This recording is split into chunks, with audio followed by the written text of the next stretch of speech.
welcome, podcast listeners. You are here with your host, it is Budget Pedal Chap, joined again by your host, Matt Quine, and yet another Paul. Say hi, Paul.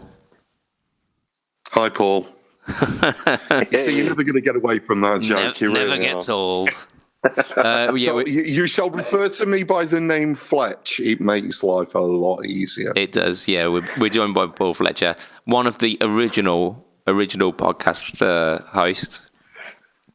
So welcome back, Paul. No problems. Thank you for having me. How has life been treating you in that what seems like almost an age since you were last on? Oh, it's been a bounteous and wondrous cornucopia of musical endeavours. Rather me going out and spending a shitload of money on stuff. Well, hey, let's hear some of that stuff.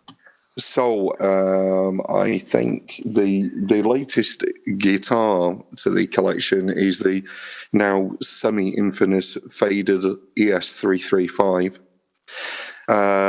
It does something more than a semi to me, mate, I can tell you. Oh, I tell you what, it is a wonderful thing. I went through a lot of trials and tribulations selling gear to sort of get some of the money together for it, because they ain't cheap, and they're not getting any cheaper as time goes on either.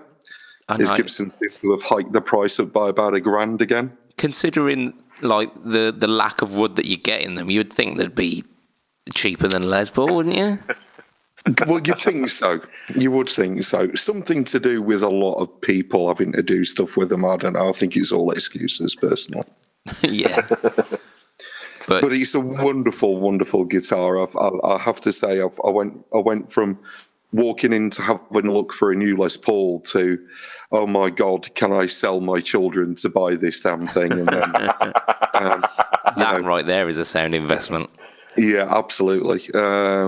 And then, so I got rid of my black 90s Les Paul standard and my black Fender USA Strat, and put some money to, and begged the wife, and she went, oh God, just buy it. So I then went in and spent 6 hours sat there going, oh, I don't know whether I should buy it now. And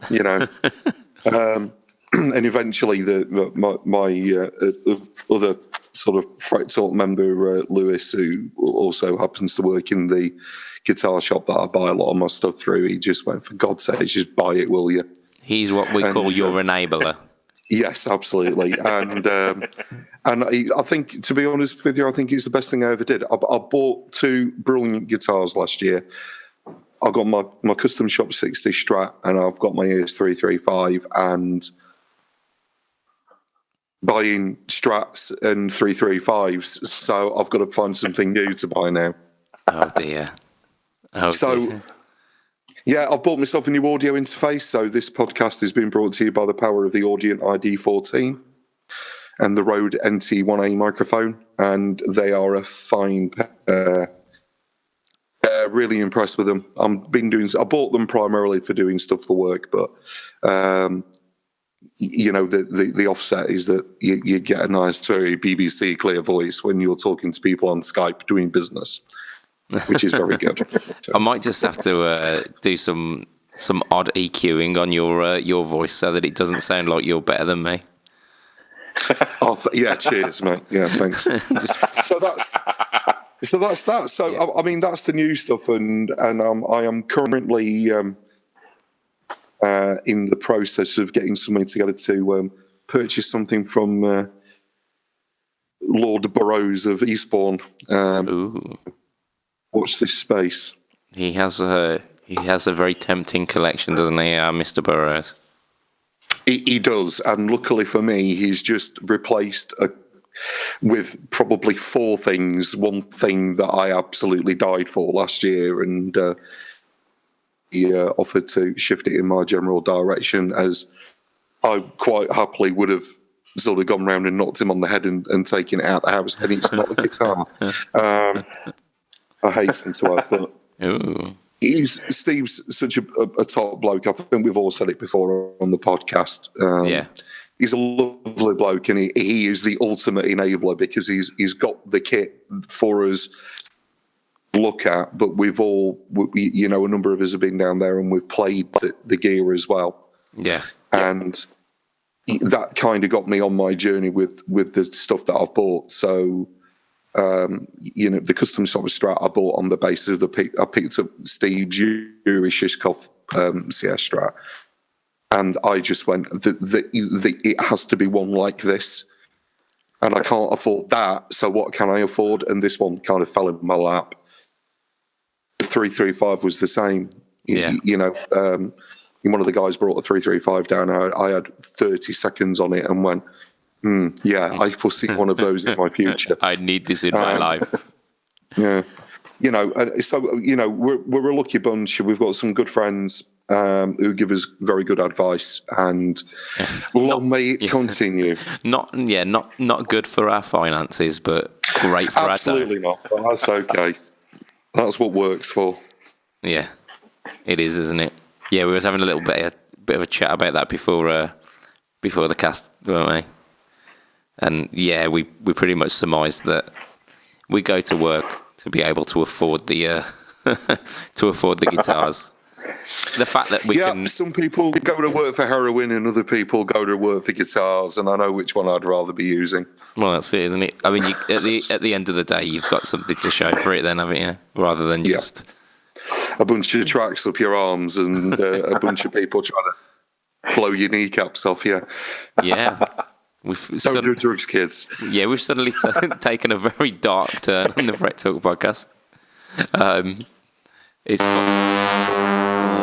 very dark turn. That's it. This week is brought to you by synthesizers. Oh, This is a wonderful thing that I got last year as well. This microbrew, Archeria microbrew. If anybody turns around and I think, you want a little bit of inspiration, no, I'll tell you what. I'll hold fire on that one. Let's chat further. Let's chat further. All right. Okay. I've got a little bit of stuff that I've done this week. Matt, you've done absolutely bugger all, haven't you? Yeah, I've done sod all, so yeah, you go straight to you. You did pick up a guitar and play some Muse riffs before this, though. You're not getting away with that. Yeah, I was playing Fleetwood Mac before you started the call, so can I have a little bit of kudos back? I bet you were. Absolutely none whatsoever. You know what they say? Plug-in baby. But I wasn't. Once you go Mac, you never go back. So, I do hope we were talking about pre-Lindsay Buckingham Fleetwood Mac as well. I couldn't tell you whether it was pre or post. It was go your own way. It was post. Yeah, that's rumours, That was mate. post. Yeah. Peter Green Fleetwood Mac. Yeah. It's the best Fleetwood Mac. Oh yes, sir. It's Mac in its purest form, isn't it? Uncut, pure. It's like mac and cheese, Mac. but without the cheese. That's a perfect analogy for it. Go on, I'll tell you what I've done this week. I went on a rather ridiculous road trip to collect a Les Paul, but I'm going to leave that story for when we have my good friend Adam Yeomans onto this podcast, because it is very much his story. If you recall last week, I was mentioning how he was tagging me in all kinds of Facebook posts because he was after the one Les Paul, and we found it. But what I will, he now has Excalibur. He does, yeah, and it makes me jealous. I was telling him after I dropped him home on the day that we bought it, that I'm going to get some sandpaper out and try and reveal the burst on my guitar now. I'm sure there's one underneath it somewhere. Mate, don't do it. Don't do it. Many a crazy thing's been done in jest before. Yeah. Or under the influence of alcohol. Yeah, well, that's more like it with me and him. We're... oh, dear. We've made some poor life decisions with a bit of Dutch encouragement. But that is a tale for another day. Anyway, the next day we took both of our Les Pauls to practice. We play kind of blues and funk, and Les Pauls are very, very not blues and funk. Well, they're a bit blues, but they're definitely not they funk. are. Oh, they are. Definitely not funk. You've not watched the Greg Hawk videos. The man can play anything on anything. You just got to, or put a bit more tone in, get the volume sorted. Yeah. I mean, I've got coil splits on mine, so I got close. Oh, boo, heresy. You and your fake Les Paul. I started doing it before it was cool, man. Before Gibson started doing it. I've got coil splits on the neck tone pot, and I've got a phase switch on the bridge tone pot. I absolutely hate having any push pull on volumes. Volumes need to be pure pots. None of this fancy wizardry for me. I'm a purist when it comes to the volume pots. Don't know why. But yeah, we had dual Les Pauls, and we cracked out some Thin Lizzy while we were there. Well, it's the law to do that. Surely you've got to crack out a bit. I know, yeah. Because I said to Mr. Ferris the other day, what's better than one Les Paul? Two Les Pauls. Yeah. I even put a little bit of subtle phase on as well, just to really kind of nail that live and dangerous tone. And we played through a lot of the harmony licks in Black Rose until we got to the jig, and then we both panicked and looked at each other. I've said it before, I said it again. You've just got to play it with confidence, regardless of whether you actually know what you're playing or not. That's it. Yeah, just don't let your face tell the crowd that you're fluffing it. And you've just got to pull that face, the ultimate face, the Gary Moore face. So yeah, I mean, we did that. I also took my HT40 to practice, and that is it's heavier than a baby hippo. And yeah, ouch. But the tone, good tone. I also managed to have a little blast on some top secret guitar pickups from my man at Fletcher Pickups. He's lent me a couple of sets, one of which I have touted as the greatest humbucking pickup that I have ever heard, which is it's quite. That's some fighting words there. It is some fighting talk, that. But he's been wound by a Fletcher, so what do you expect? Indeed. They are. We do all the best things. Quality name, quality pickups. And he's absolutely no relation to me whatsoever. I know. I should hasten to add. It's pure coincidence. But yes, these guitar pickups, I don't even think they're for sale in his website yet.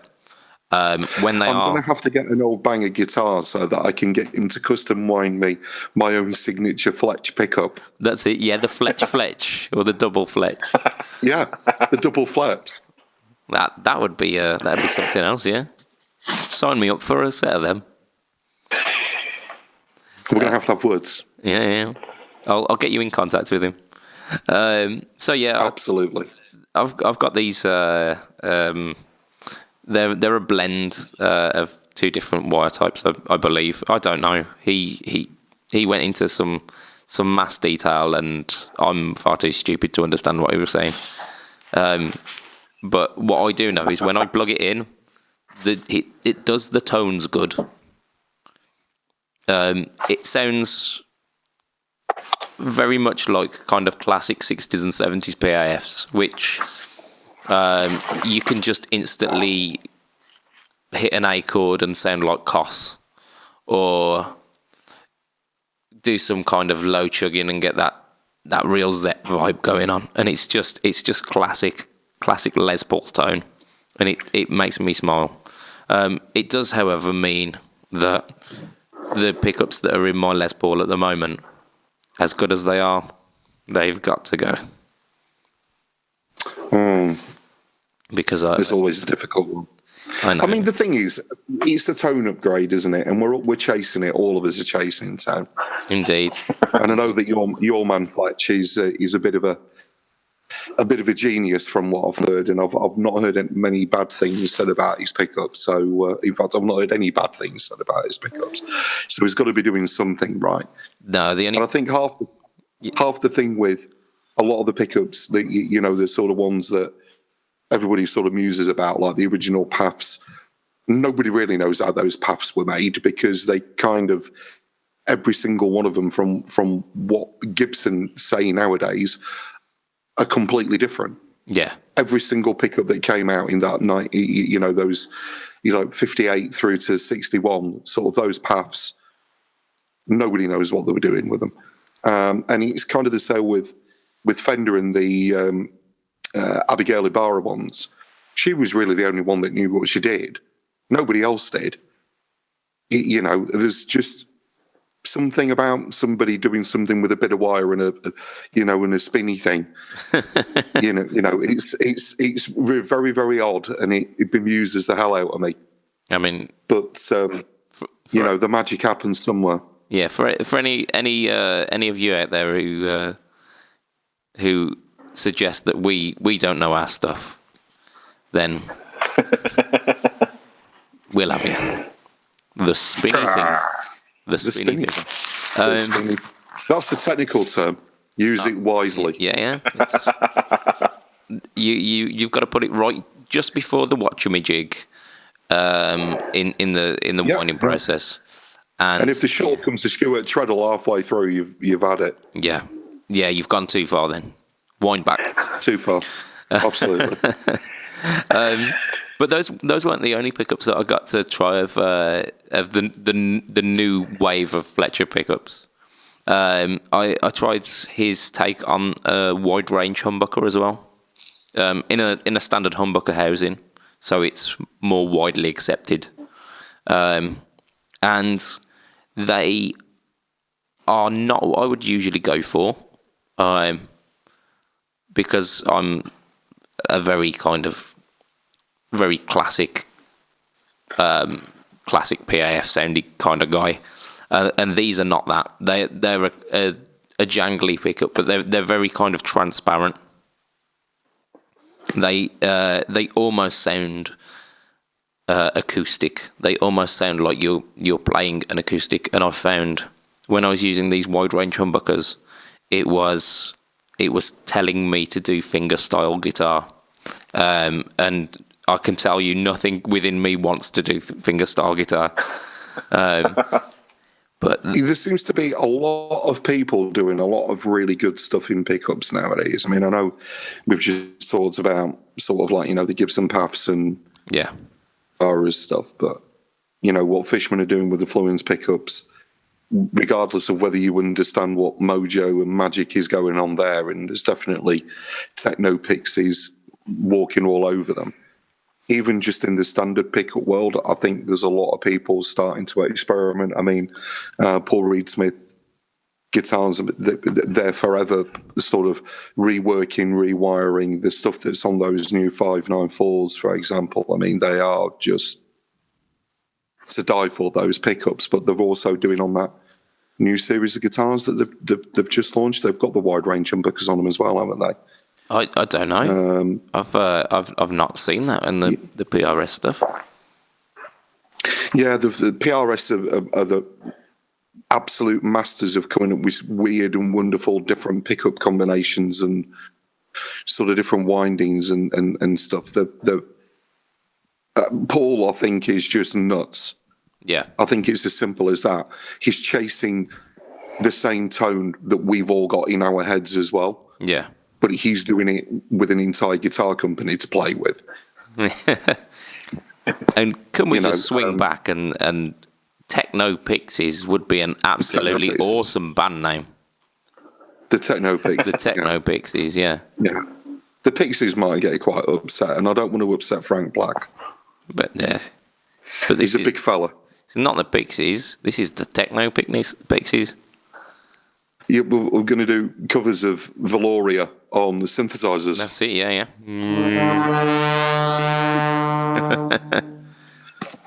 Any excuse, guys. Any Indeed. excuse. Yeah. I love the fact that we've got a synthesizer acting as a soundboard this week. It's absolutely quality. Yeah, loving it. Well, you know.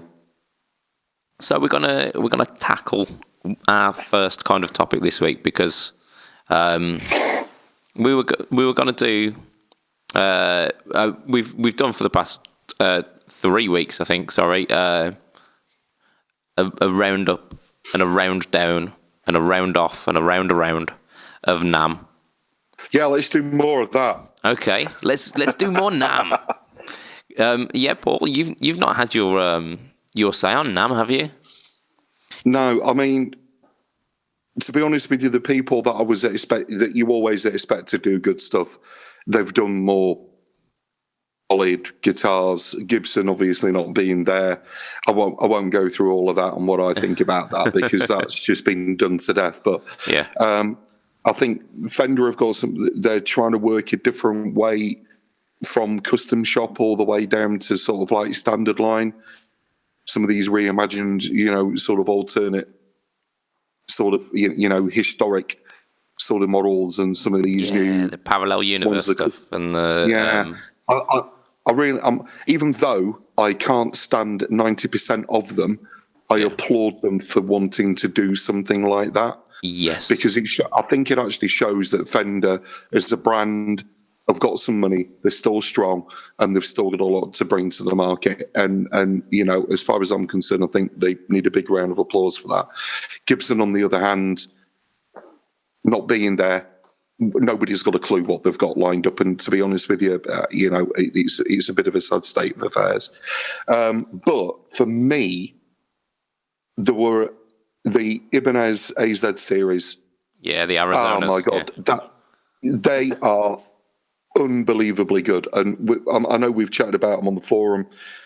We had a chat with Josh a week before the NAMM stuff, but yeah, I'll happily revisit it because I just think they are potentially a sore beater, especially on price. Maybe not if you get up to the Japanese sort of like the J Custom line. Yeah. Then obviously you're going to be getting SOAR quality, if not beyond SOAR quality. And I don't wish to slag John Suhr off. He's a very lovely man, says Steve. For me, for us, for those people that aspire to own those level of instruments, you've got something at just over £1,000 that absolutely hits every mark of the low end $2,000 SOARs.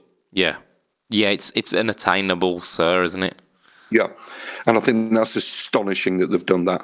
What is more astonishing from Ibanez is that for £900, you can buy a Japanese Fujigen RG 550 made to the original spec of the 80s R50s, RG 550s. And for me, that is when I started learning playing guitar in the sort of, the back end of the 1980s, mid to late 1980s. That's the guitar. £900 for a Japanese made, they're exactly the same. They've used the same jigs, the same pickups, the same windings, the same electronics, the same trem systems, the same necks. Everything's exactly the same as they were when they originally came out. They're £900. I did not know that, and I've gone from a semi-hollow body to a very solid body right now. I think that's great, and there's a lot of other stuff that I've seen on various videos. I mean, my love of non-traditional guitars is as strong as my love for traditional ones. Yeah, I love things like Strandbergs and comparisons and what ESP do, although they really need to sort out their marketing strategy with all these different sort of brands and sub-brands. Yeah, it's hard to follow which one. Yeah. It used to be easy. You had ESP, and you had LTD. Yeah, now they've got E2, and they've got God, no, I don't get it. I don't get them. but they've got some interesting stuff out. I think Kiesel. Oh yes. Now that Carvin's kind of disappeared off the map, they're back on now though. Carvin Audio, they're making a reappearance apparently. And good for them. But the separation, I think, of the guitars and the no, I completely. And properly, the full on divorce. We're not speaking to each other. They're totally separate companies. Doing at Kiesel is absolutely stunning because the new guitars that they were showing at NAMM, their basic sort of loadout spec, coming at just over $1,000. And they're all fully customizable, aren't they? The Kiesels. Yep, absolutely everything. All your neckwoods, how many pieces you've got, tops, colours, hardware. They are, value for money wise. If you want to spec that kind of guitar up, I don't think there's many. Also, have got a new Jason Becker signature out this year as well, which I think is wonderful because I'm a big old school Jason Becker fan. So anything that puts money in his pocket and the pockets of the ALS Society that he raises money for, I have got absolutely no problem about that whatsoever. More power to the guy. Yeah. It's absolutely same here. I remember some years back now with the that ice bucket challenge, and there were a fair few people doing it just because it was becoming trendy. I made sure that I put in links to the Jason Becker documentary that's on YouTube. And link through to actual ALS charities as well. And I got a bucket of ice poured over my head. So good. It was for a worthy cause. So I think, to be honest with you, like I said, apart from Fender, I think the winners of NAMM this year are everybody other than. I think the smaller companies have had a really good year this year. And I'm going to raise its ugly head for a brief second. The Chapman British Standard Series guitars. What's that? We're losing you, Paul. We're losing. No, bear with me on this one. Now, right, you've got 10 seconds to change my mind. I have been a follower of Rob Chapman and the Chapman community for a long time. It got me really into looking at the internet for guitar groups again when I started getting back into playing, and so I've got a lot to thank for them. And I was part of the initial sort of community collaborative design work. I'm quite proud of that as well.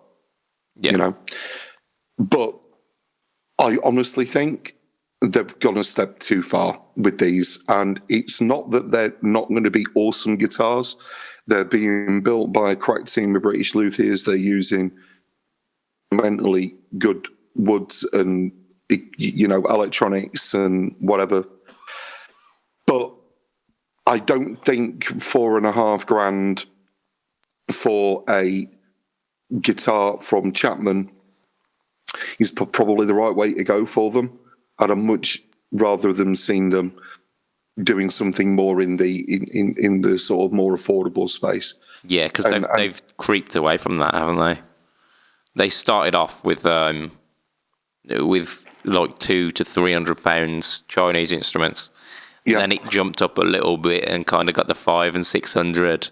Yeah, and to be honest with you, the way that they've revamped the range and they've got the sort of like Indonesian and the Korean made stuff, I actually don't think the prices of them are bad. If you actually look at everybody else's Korean and Indonesian made guitars, they're about on par with those prices now.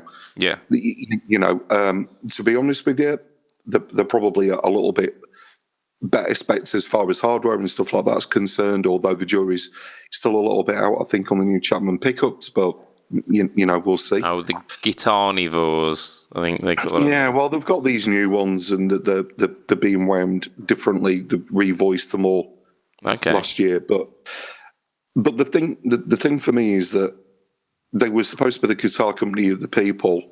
They were conceived by one bloke. They were designed by a stack load of people.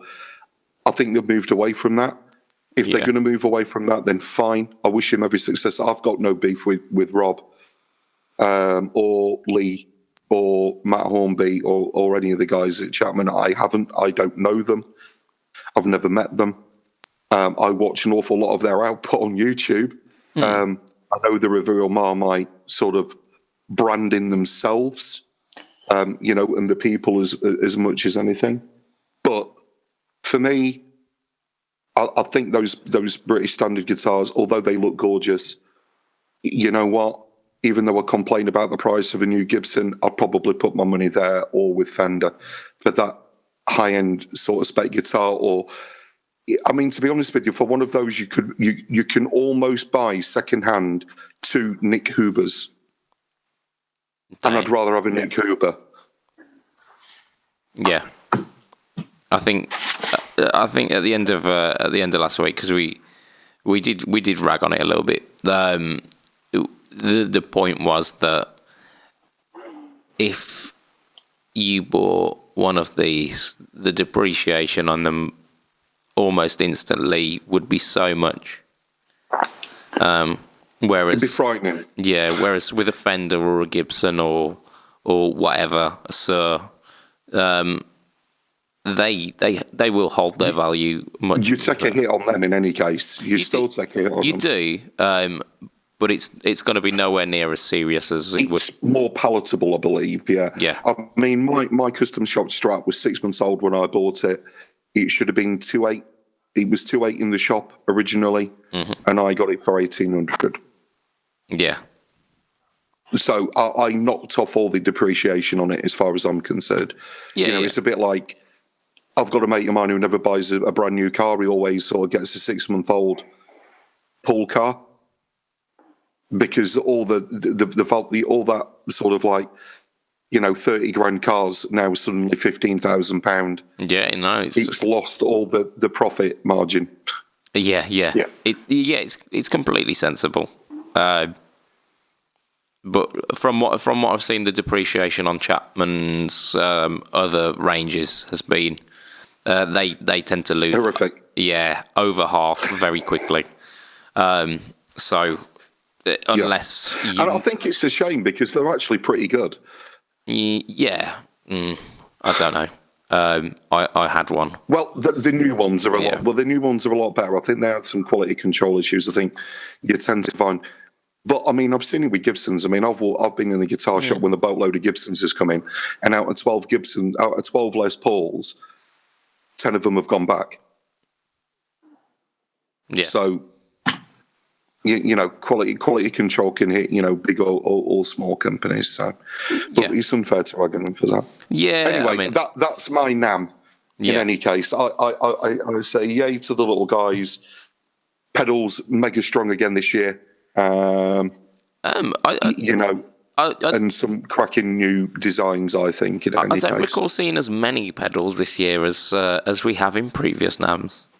I think there were a lot of like version 2s and version 3s of stuff that was already there, but there was some nice ones still there.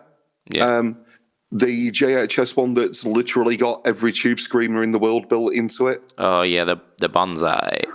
Yeah, now yes to that one. I heard a product video on it, and to be honest, between all of the different versions of the Tube Screamer, I was like, there's not a great deal of difference. Yeah, well, the thing is, though, is you can buy an overdrive pedal that's got 120 different overdrive sounds on it, and how many different overdrive sounds that you want. I've got a D&M drive. I've got all the overdrive sounds I need. Thank you very much. I'm quite happy with that. Yeah. I mean, Screamer's a screamer, isn't it? I mean, I love them. I think they're absolutely brilliant. But they're a polarizing drive pedal. Some people love them, but some people absolutely hate them. They just don't get the Tube Screamer.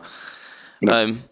Anywho, I think enough NAM. Enough. Yes. Enough. Stop coming into our podcast and zip. Yeah. Go away, NAM. Go away for another year. Um, And then come back really hard. That's it. Yeah. If they keep showing me these Ibanez as Arizonas, then I'm going to be coming back really hard, to tell you. Enough of the lewd behaviour. Our kind of big topic this week is practice. What? Pedals? No, practice. Yeah, I know it's a dirty word amongst our community, isn't it? Because what, you can't just buy something else and be better. No, practice. So I wanted to have a little chat about how practice has evolved a little bit. How we practiced when we'd first started playing guitar, and perhaps where we see it going. So, anyone want to start us off with a little tale about how you used to practice when you were kind of in the throes of your guitar learnings? Yeah, I'll take it on. So when I very first started, I actually tried to follow on a TV show that was on one of the music. I can't remember if it was one of the music channels or one of the shopping channels, but whatever it was, it had every day at 4:30. Some guy would do a half-hour lesson, and there was 4:30 was the beginner lesson, 5:00 was the intermediate lesson, and 5:30 was the expert lesson. And I tried to start with that, and then quickly realised that learning from the TV isn't a good idea. So, was this Jamie Humphries by any chance? It quite possibly was. I can't remember now. I was about 14, so yeah. We're talking about 2006-ish. Yeah, I vaguely remember this. It was him with a woman who would kind of act as the student. Yeah, it was Jamie Humphries, and it's where I learnt about the absolute legend that is Jamie Humphries. How many times am I going to say Jamie Humphries in this sentence? Jamie Humphries, Jamie Humphries, Jamie Humphries. Jamie Humphries. Jamie Humphries. Yeah. Absolutely wicked guitar player. He's tied in with Music Man and Black Star quite a lot. So if you look up like early Black Star product demos, and I think some kind of 2006-ish Music Man demos, I think he's tied in with that stuff. But yeah, I remember that. That's a blast from the past. That was. That was my very first attempt at any sort of learning or practice, and it quickly got me to the corner and not pick it up for about a month. At which point, I decided to go to an actual teacher, and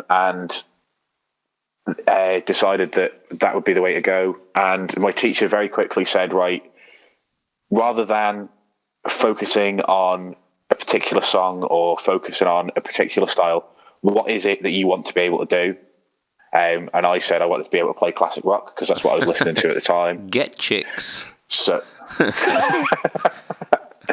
yeah. So basically, I started off, and he said the first thing you want to do if you're going to start playing music that's got lots of chords in it as well as breakdowns for solos, is learn bar chords rather than open chords. Oh, he sounds like an absolute taskmaster. He does. Forget those easy chords. So the very first chord I learned was E. Yeah. And then the next chord I learned was F. Oh. And then the next chord I learned after that was B. So he then basically decided that to take the Smoke on the Water riff, but do it E, G, A. Yeah. So in the wrong key, but with bar chords. And he said, to your ear, it'll probably sound very similar. So I learned to, keep your fingers on the same strings, use them as train tracks, and be able to slide that shape around, and then did the same with a B chord shape and do A, C, D, and go that way. So my very early practice was all based around moving chord shapes, and then introducing the minor pentatonic for soloing. And my early practice was all based around kind of that. So I never actually learned the C chord until about 2.5 years after I started playing. God damn. So an open C and open D was new to me after about 2.5 years. So my forage into all this was my enabler was a friend of mine called Chris back in 1986 when I went on a thing called YTS, which was basically a 2-year apprenticeship that got you absolutely nowhere for very little money. But my mate Chris, who I was on this course with at the time, he sold me an acoustic guitar for about 20 quid, and thinking of I was on £27.50 a week back then, so it was a lot of money. I bought this guitar off of him. He gave me a copy of The Complete Guitarist, which is like a yellowy sort of sand-coloured frontage of a book, and it basically just takes you through step by step, and there's like volumes 1 through 5. And the first song that I learned how to play was "Leaving on a Jet Plane" by John Denver. Nice. So it was A, D, and E, and it was for the first 2 years of me playing guitar, I learned how to play every song that was A, D, and E, and nothing else.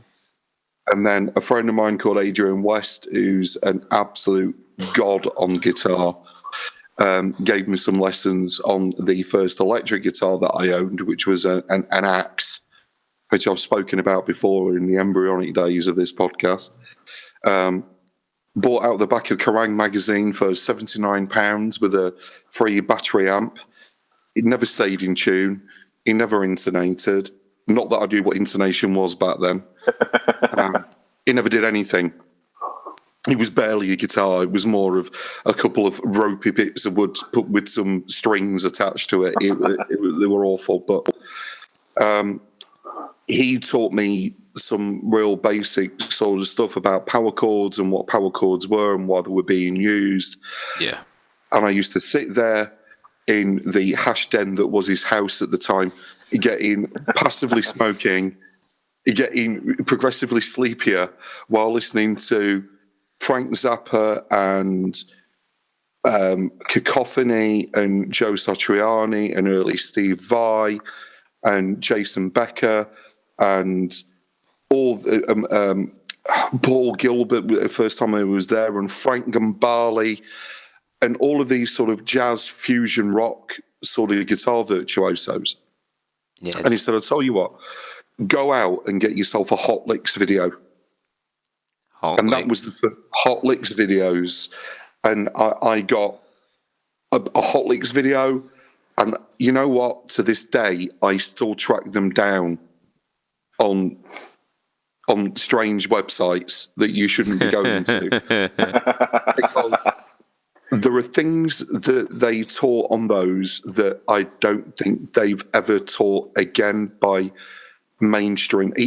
I mean, I've recently been having lessons with my mate Lewis, but there were things that were on there that you don't get taught by anybody. There's a really interesting guy who lives on the internet who I can't remember the name of, who goes through this whole series of deconstructing an Yngwie Malmsteen video. Oh, well, I know the guy. Yeah? Yeah.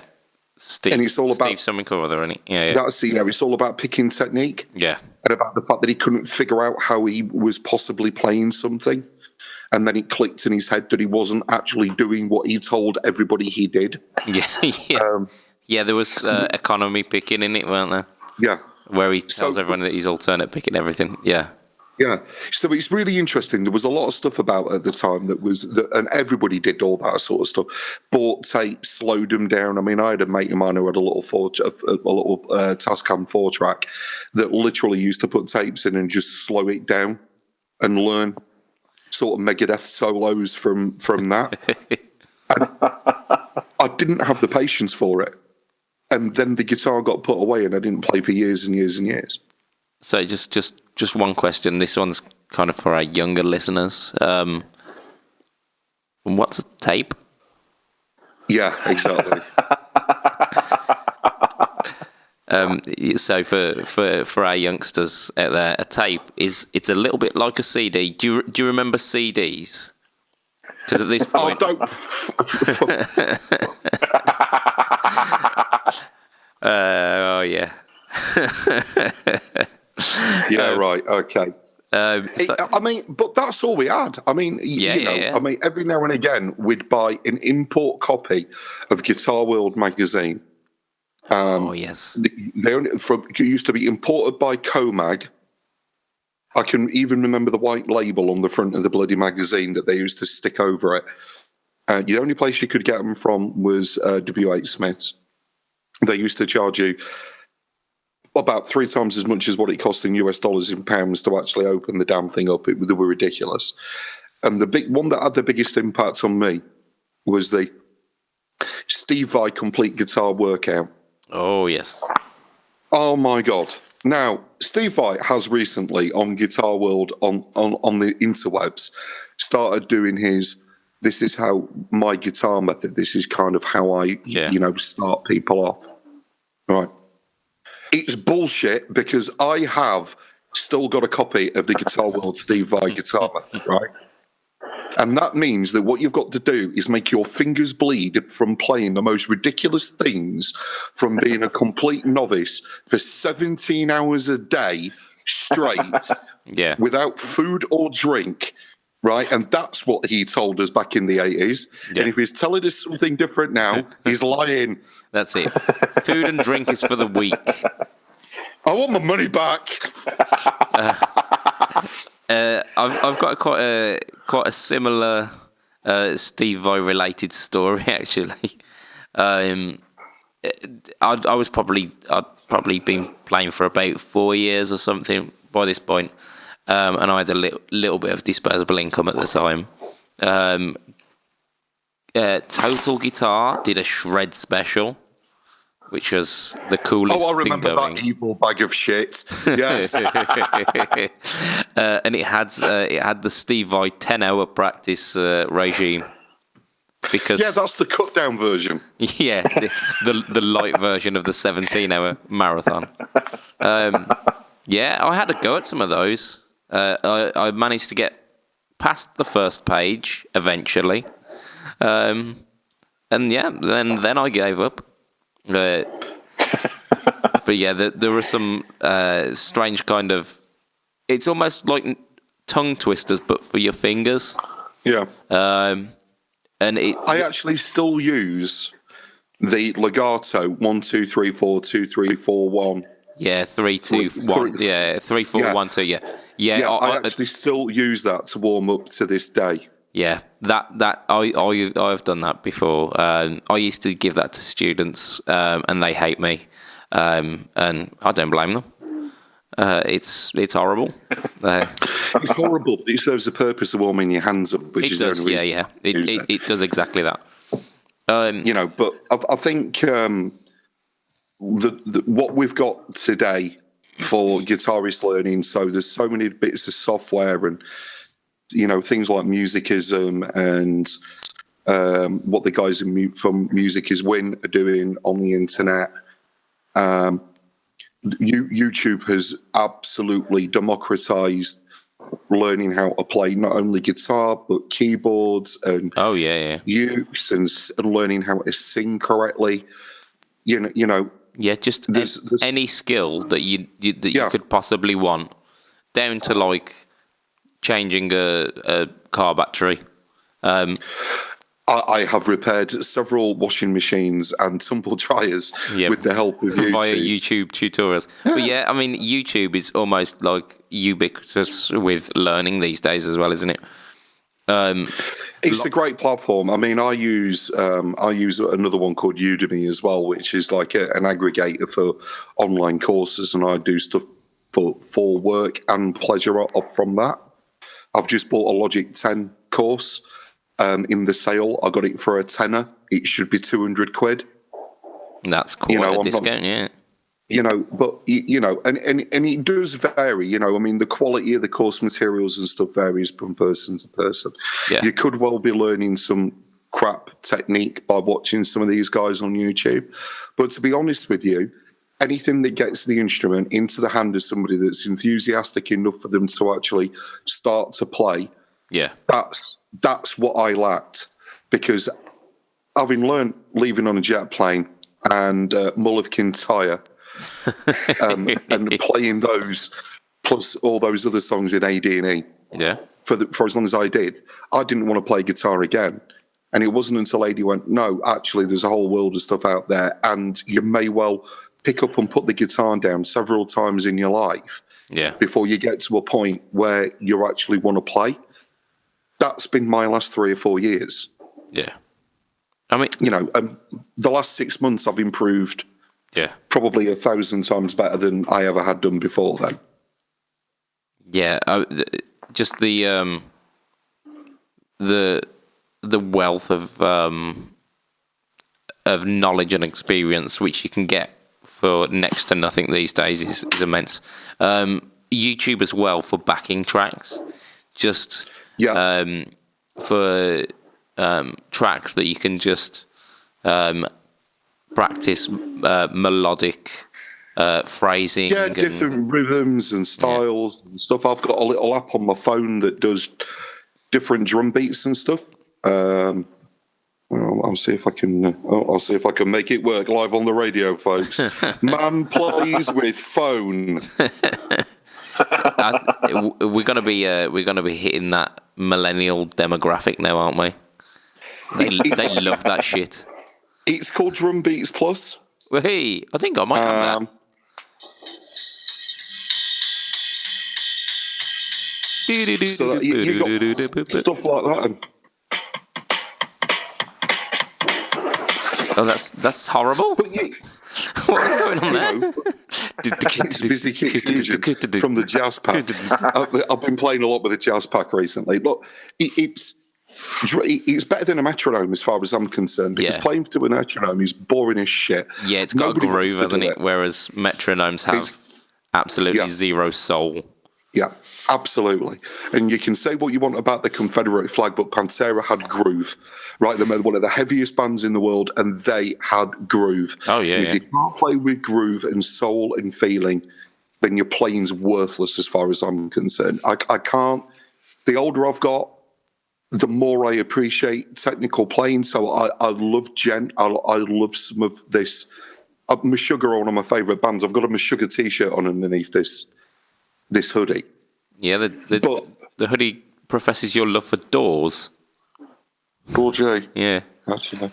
I told you I'm a Chapman. Yeah, there we go again. But you like the Doors? I like the Doors. I like the math and the prog and the gent. The gentlemen. Yeah, I love all that sort of stuff. So I really get into the technical stuff. But for me, when I pick up a guitar with the stuff that I've got, it's rock and roll and it's blues and it's a bit of jazz and it's got feeling and heartbreak and, my dog done gone died and left me. Yeah. We were taking the piss the other day. We've got a blues song, and then we says, "Oh, the next lyrics, it's got to be a better train somewhere. Come on." Because the singer had forgot the lyrics. So he said, we just kept shouting trains.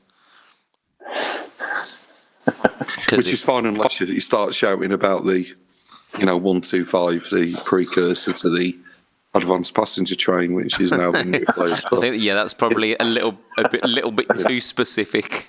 But you know what I mean? I think the tools and stuff that's out there now, the free tab libraries, have kind of died a death. They've become legit. Well, the problem was that they were being chased by the regulatory bodies, weren't they? Yeah.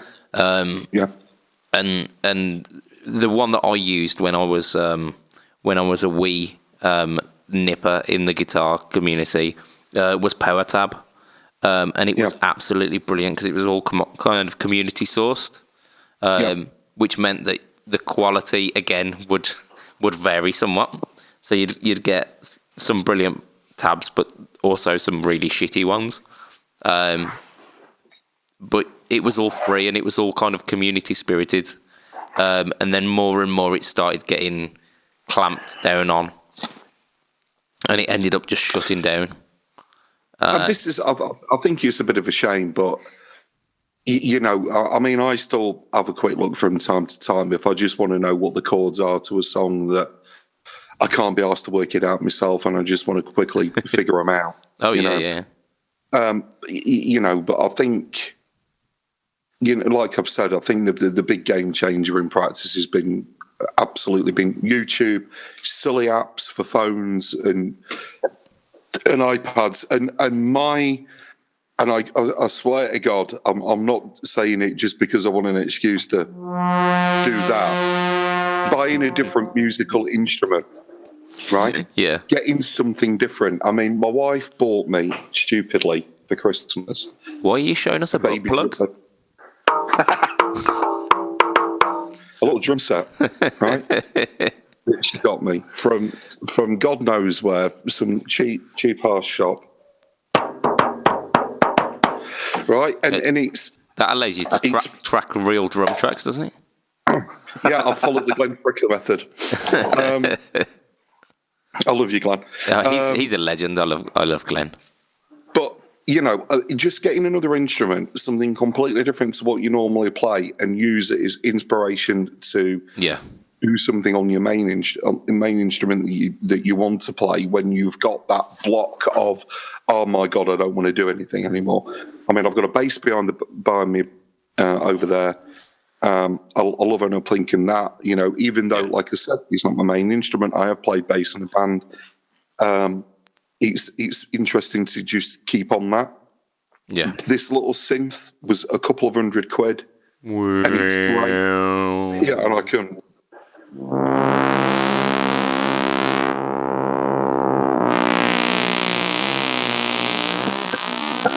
I can make it do all sorts of shit like that. It's fantastic. And it's interesting because I've started, like I said, a course on Logic 10. Yeah. And I've got my new interface, and I kind of bundled it all together in my head. And it was, I want to record some music, and I've got some, my big question is, can you have too much delay and reverb? I think I've found the answer, and the answer is no, and I need more. I need to have the wizard in the cave. But my first love of music was like 70s and 60s prog and stuff in any case. So yeah, that probably answers that. But having the synth, having this PC, being able to go on YouTube, find out how people are doing stuff, quickly set up a bit of a recording thing and go for it is great. Yeah, absolutely. I think the ability to record as well is a fantastic practice tool. I mean, I'll occasionally just press record when I'm having a little noodle, and just record some of the lines that I'm doing. And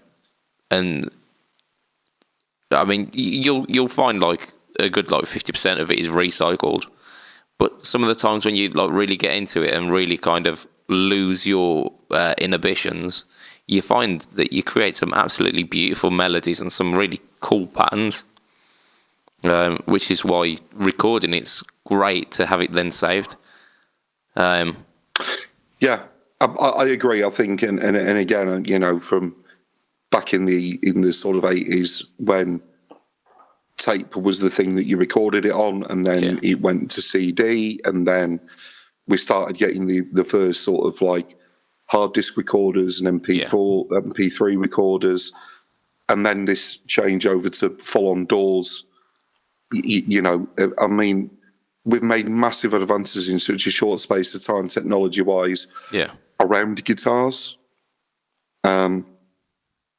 I think it's liberated the fact that at the end of the day, it's wood and metal and magnets. Yeah. I mean, the component parts are nothing special, are they? They're all just material. But being able to sort of sit down and commit that, and if you think about somewhere like Sun Studios, and they had 4 microphones. In one of the rooms, they had one good room mic and one for vocals. And Elvis, all of Elvis's greatest, so as far as I'm concerned, the only Elvis worth listening to was recorded like that. And I think this, again, it comes back to democratization. That everything's become so cheap. You can pick up a little sort of like audio interface for sort of 50 quid. Yeah. You can pick them up second hand off of eBay for that, for a better one. You can pick up a half decent sort of amp for, not a lot of money. Not the Line 6 Spider, I hasten to add, because they are a sack of shit. But you can get decent equipment at very low prices now, and the fact that you can also get the recording equipment to go alongside it, and it really is as quick as having it on your phone. My phone's got GarageBand on it. Yeah. How fast and immediate is that? It's scary. Yeah, it's an indispensable tool, isn't it? And the iOS GarageBand it's more comprehensive than it needs to be, and it works. It just works.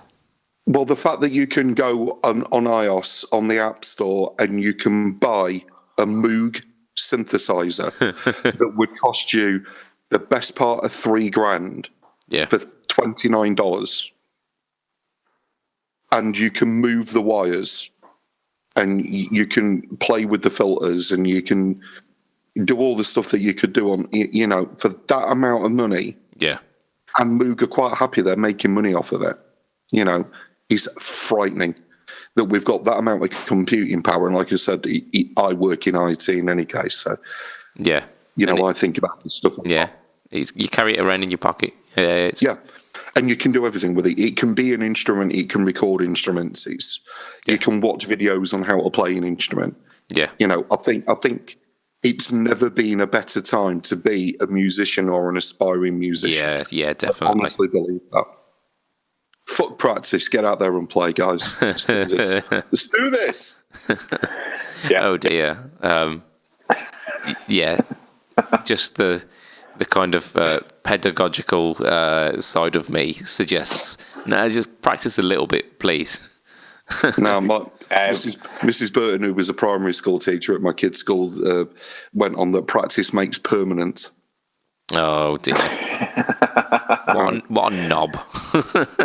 Yeah. She was wonderful. Yeah. I'd say something. Yeah, go for it. I was just going to say, I'm going to say something that's going to really annoy you, Adam, but go on. I've never really ever properly practiced since about 6 months after first picking up the instrument. Yes!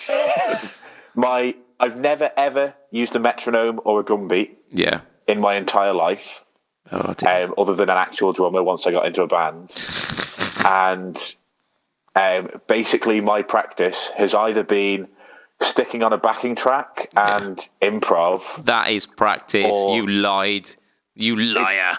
That's not, because I was then going and doing improv on stage with my guitar teacher. So it's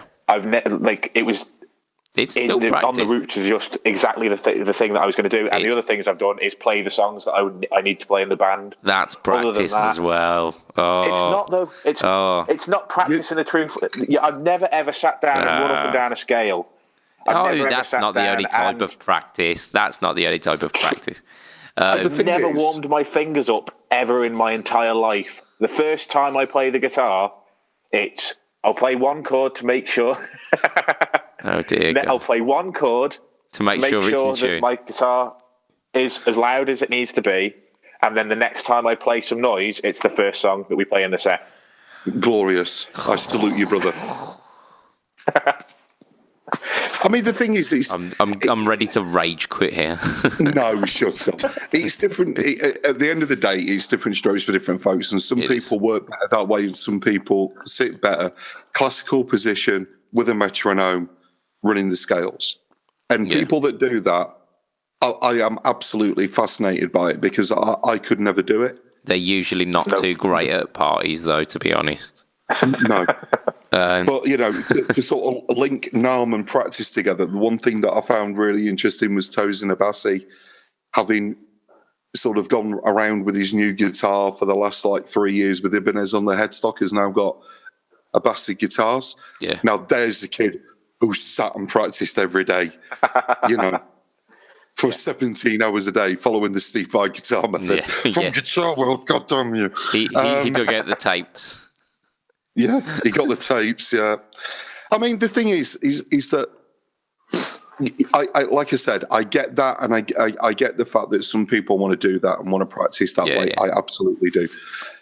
For me, it's been a much more organic experience. And I've sat there and I've bought guitar courses and I've tried and I've done this and I've done that, and very little's worked for me. I am getting more pleasure now than I ever have by putting on several delays, a reverb pedal. I was going to say, you could have stopped there, you lucky bastard. Driving it hard and just noodling around. Yeah. Because, honestly, I'm learning what the relationships are between the notes on the fretboard, and I don't even know what the notes are, but I know that they're there, and I'm hearing them, and I'm starting to build those patterns and those frameworks up in my head.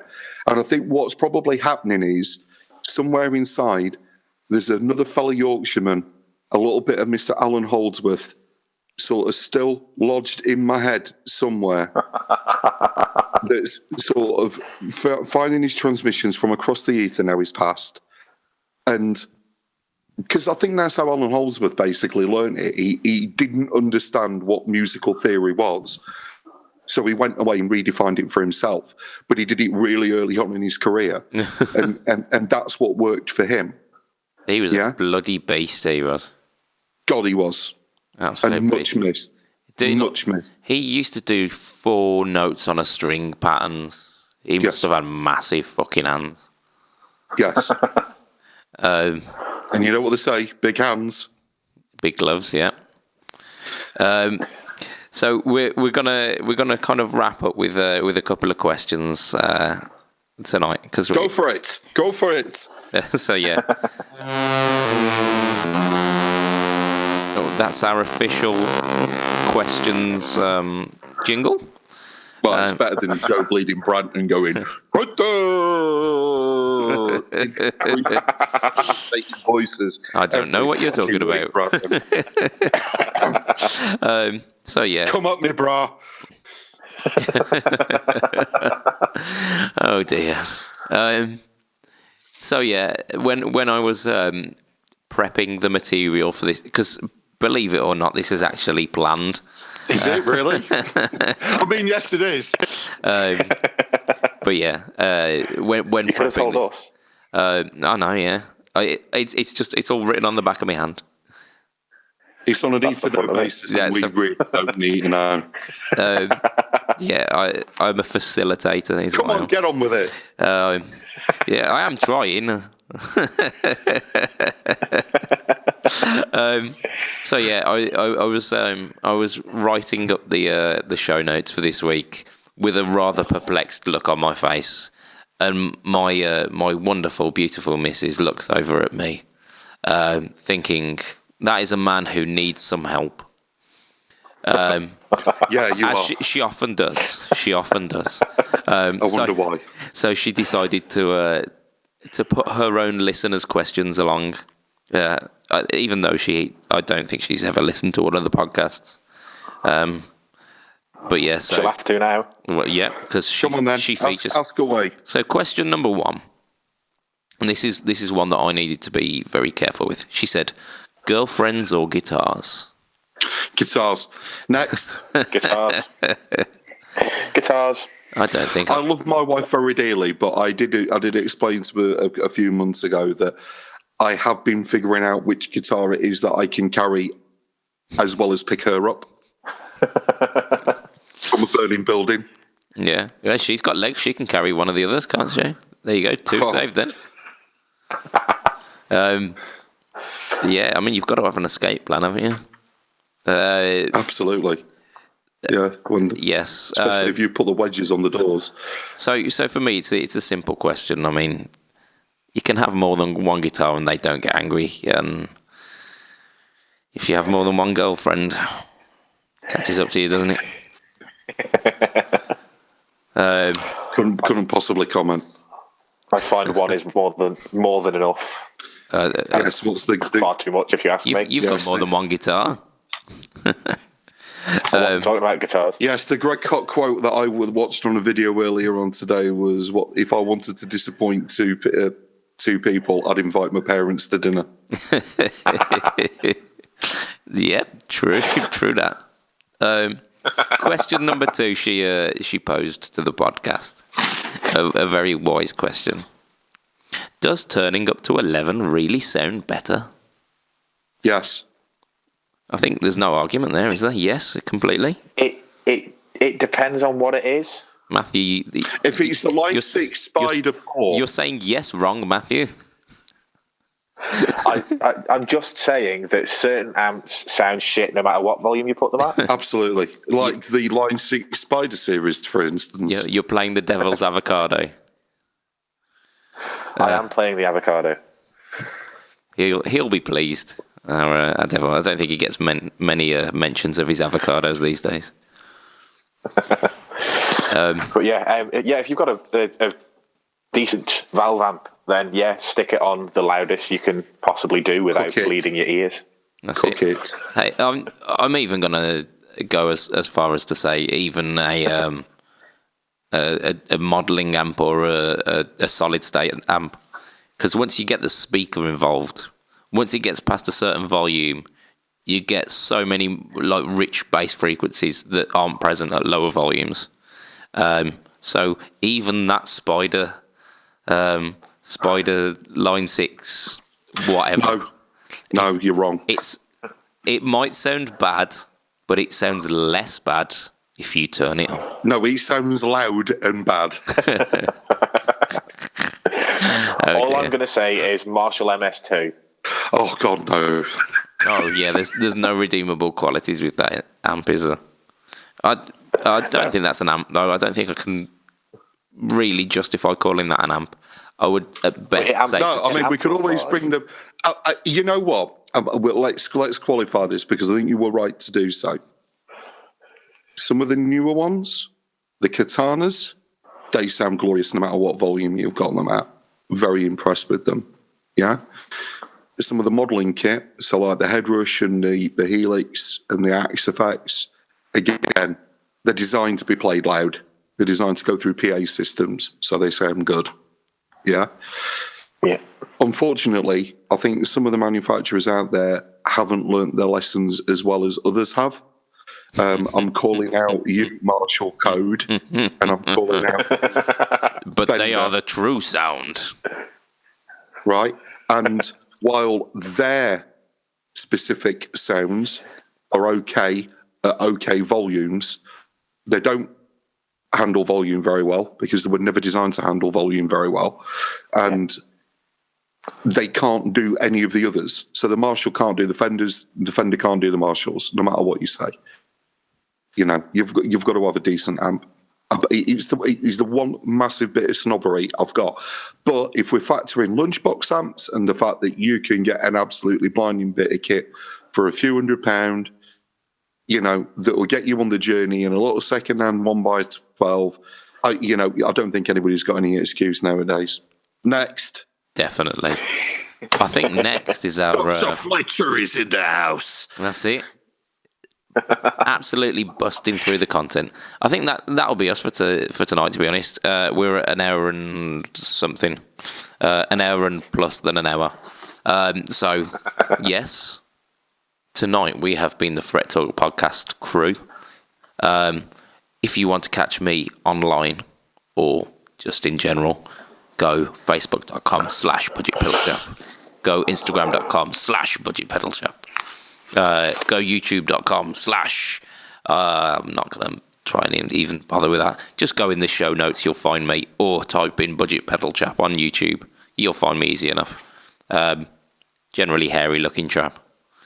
Think he might look okay if he shaved that beard. That's probably the guy. If you want to catch Matt, you go facebook.com/switchiom.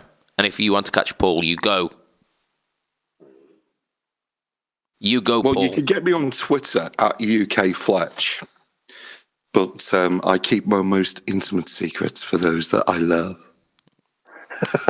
Indeed. For a little late night cuddle sesh.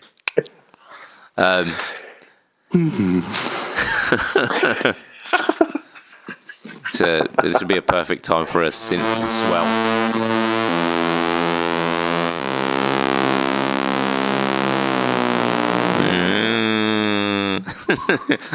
It sounded like the synth gave up then.